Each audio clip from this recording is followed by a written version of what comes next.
Ele ouvia atento e tinha sempre o cuidado de deixar as pessoas com o sentimento de que voltariam a vê-lo, e que se ele vencesse finalmente teriam alguém cuidando de seus interesses em Washington. Em bares, mercearias e postos de gasolina por toda Hill Country, ele conversava com as pessoas da região como se não tivesse mais nada para fazer. Ao partir, fazia questão de comprar alguma coisa doce, comestíveis, gasolina, um gesto que eles apreciavam muito. Ele tinha o dom de criar laços. Conforme prosseguia a corrida, Johnson passava dias sem dormir, a voz ficando rouca, as pálpebras caindo. Enquanto que as dirigia por toda a extensão do distrito, ele ouvia, atônito, o exausto candidato murmurando para si mesmo a respeito das pessoas que havia acabado de conhecer, a impressão que havia causado, o que poderia ter feito melhor. Johnson não desejava nunca parecer desesperado ou benevolente. Era o último aperto de mão e expressão no olhar que importava. As pesquisas de opinião pública eram enganosas, elas continuavam a mostrar Johnson lá atrás, mas ele sabia que havia conquistado votos que nenhuma pesquisa podia registrar. E em todo caso ele estava lentamente chegando perto dos outros. Na última semana ele havia se deslocado gradativamente para o terceiro lugar. Agora, de repente, os outros candidatos prestaram atenção.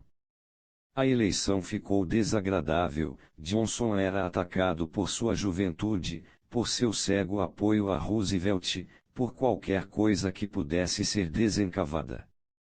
Tentando conquistar uns poucos votos em Austin, Johnson defrontou-se com a máquina política do prefeito Miller, que não gostava dele e fazia o possível para sabotar sua campanha. Inabalável, Johnson visitou pessoalmente o prefeito diversas vezes na última semana para negociar algum tipo de trégua. Mas Miller não se deixou enganar por seu charme. Seu apelo pessoal poderia ter conquistado os eleitores mais pobres do distrito, mas os outros candidatos viram um lado diferente dele, era cruel e capaz de jogar lama nos outros. Conforme subia nas pesquisas, ele fazia cada vez mais inimigos. No dia das eleições, Johnson realizou uma das maiores viradas da história política americana, distanciando-se de seu rival mais próximo por 3.000 votos. Exausto pelo ritmo estafante que se havia imposto, ele foi hospitalizado, mas no dia seguinte à sua vitória estava de volta ao trabalho. Ele tinha algo importantíssimo para fazer. De sua cama no hospital, Johnson ditou cartas para seus rivais na corrida. Ele os congratulava por disputarem uma grande campanha, descrevia também sua vitória como uma sorte inesperada, um voto para Roosevelt mais do que para ele mesmo. Sabendo que Miller estava em Washington, Johnson telegrafou para seus contatos na cidade pedindo que ciceroneassem o prefeito e lhe dessem um tratamento de rei. Assim que saiu do hospital, Johnson foi visitar seus rivais e agiu com uma humildade quase constrangedora. Até fez amizade com o irmão de Puck, levando-o de carro pela cidade para cumprir pequenas missões. Não mais do que 18 meses depois, Johnson teve de concorrer a uma reeleição, e estes que um dia foram seus adversários e inimigos acirrados de repente se tornaram os mais ardentes seguidores de Johnson, doando dinheiro, até fazendo campanha em seu nome. E o prefeito Miller, o homem que mais odiara Johnson, agora era seu mais forte defensor e continuou sendo durante anos. Interpretação. Para a maioria de nós, a conclusão de qualquer coisa, um projeto, uma campanha, uma tentativa de persuasão representa uma espécie de muro. Nosso trabalho está feito e é hora de contabilizar nossos ganhos e perdas, e seguir em frente. Lyndon Johnson via o mundo muito diferente. Um fim não era como uma parede, mas como uma porta, levando para a próxima fase ou batalha. O importante para ele não era conquistar uma vitória, mas onde ela o deixava, como ela se abria para o próximo round. De que adiantaria vencer a eleição de 1937 se fosse expulso do cargo 18 meses depois? Isso seria um retrocesso devastador para seu sonho com a presidência da República. Se, depois da eleição, ele ficasse curtindo ao sol seu momento de triunfo, teria semeado as sementes do fracasso na eleição seguinte.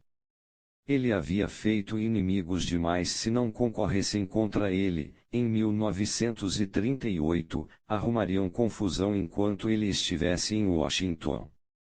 Portanto, Johnson imediatamente trabalhou para conquistar estes homens, fosse com charme, com gestos significativos ou com apelos espertos a seus interesses.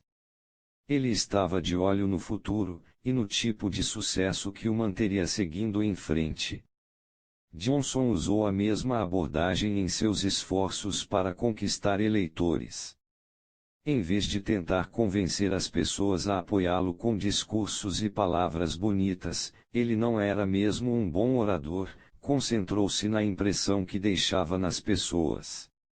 Ele sabia que persuasão é basicamente um processo emocional, as palavras soam bonito, mas se um político deixa as pessoas desconfiadas de que não está sendo sincero ou que está simplesmente querendo votos, elas vão virar as costas para ele e esquecê-lo.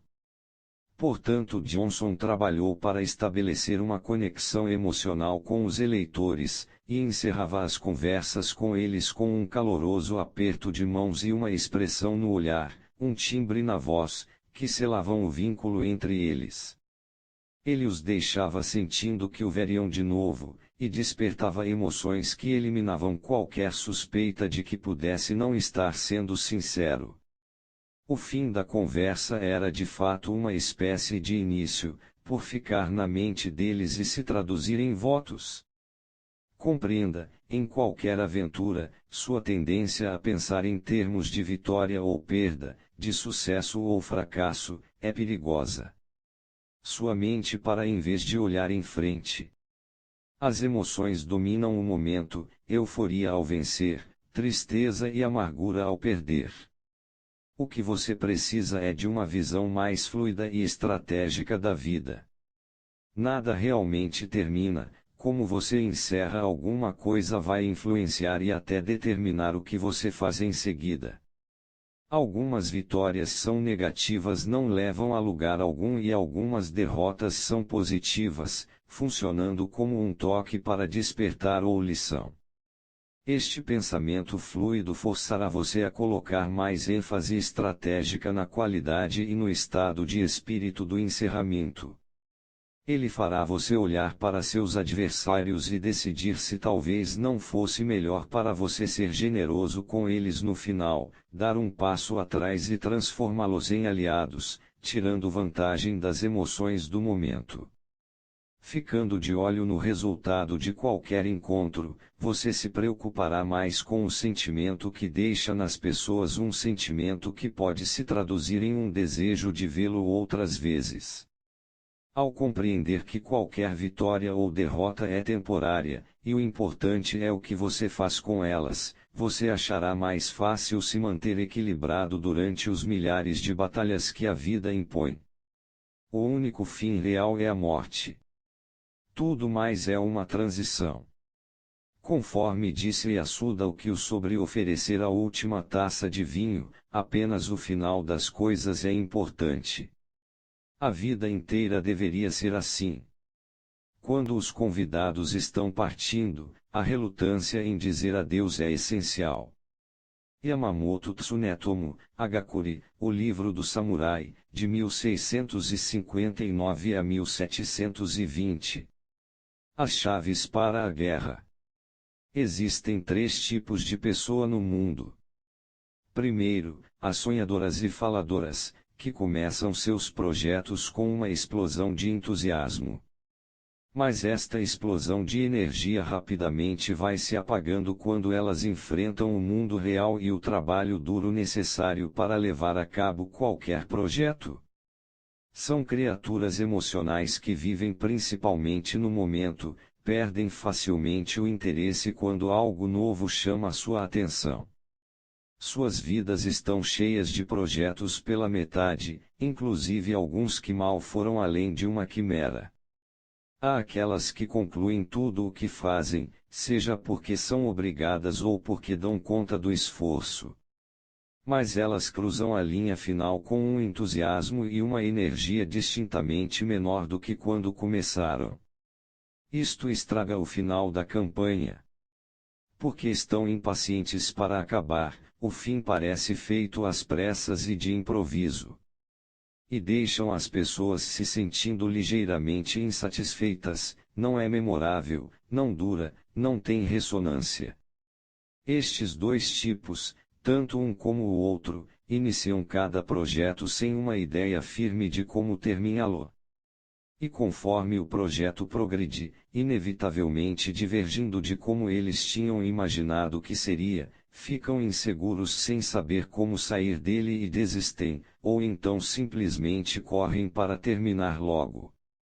O terceiro grupo é o daqueles que compreendem uma lei básica de poder e estratégia: o fim de alguma coisa, um projeto, uma campanha, uma conversa tem enorme importância para as pessoas. Ele fica ressoando na cabeça. Uma guerra pode começar com grandes fanfarras e ocasionar muitas vitórias, mas se terminar mal é disso que todo mundo vai lembrar. Sabendo da importância e da ressonância emocional do término de qualquer coisa, as pessoas do terceiro tipo compreendem que a questão não é simplesmente terminar o que começaram, mas terminar bem com energia, ideias claras e um olho no brilho remanescente, o modo como o que aconteceu vai ficar na mente das pessoas.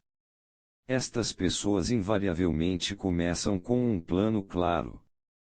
Quando surgem contratempos, como costuma acontecer, elas são capazes de não perder a paciência e pensar racionalmente.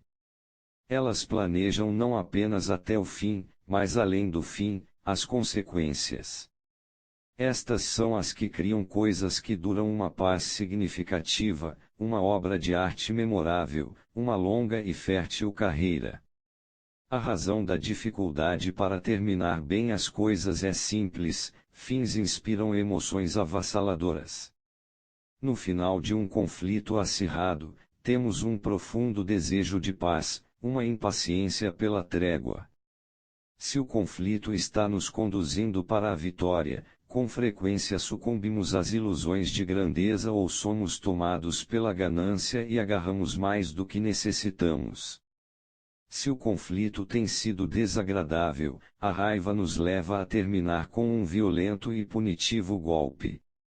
Se perdermos, ficamos com um desejo causticante de vingança. Emoções assim podem arruinar todo o nosso bom trabalho anterior. De fato, não há nada mais difícil no campo da estratégia do que manter nossa cabeça firme o tempo todo até o fim, e depois dele, no entanto, nada é mais necessário. Napoleão Bonaparte foi talvez o maior general da história viva.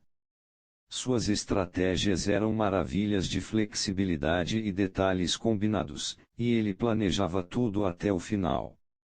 Mas depois de derrotar os austríacos em Austerlitz e em seguida os prussianos em Generalstadt, suas duas maiores vitórias, ele impôs a estas nações termos rígidos com a intenção de fazer delas satélites enfraquecidos da França.